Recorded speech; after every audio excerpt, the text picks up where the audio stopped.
Mesti korang perasan kan, World Cup kali ni ramai pemain pakai kasut pink. Nike, Adidas, Puma, semua keluar versi pink.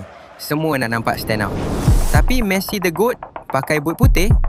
Memang betul, kasut dia lain. Tu sebenarnya kasut signature dia sendiri. Adidas F50 Messi 2026 World Cup El Ultimo Tango Signature Boots Limited Edition. Bukan main. Adidas sendiri umumkan pada 5 Jun 2026, kasut ni memang special edition untuk Last Dance Messi kat World Cup 2026. Konsep dia diinspirasikan balik ke World Cup pertama Messi tahun 2006. Nama kasut dia pun bukan random. El Ultimo Tango, maksud dia The Last Dance. Sesuailah dengan apa orang expect. Mungkin ini pentas terakhir dia kat dunia bola paling besar. Warna pun bukan sekadar cantik. Base dia putih clean, campur biru langit dan gold detailing dengan flow movement. Semua ni represent Argentina dan juga perjalanan dia dari dulu sampai sekarang. Desain dia pun jenis baru dari Adidas.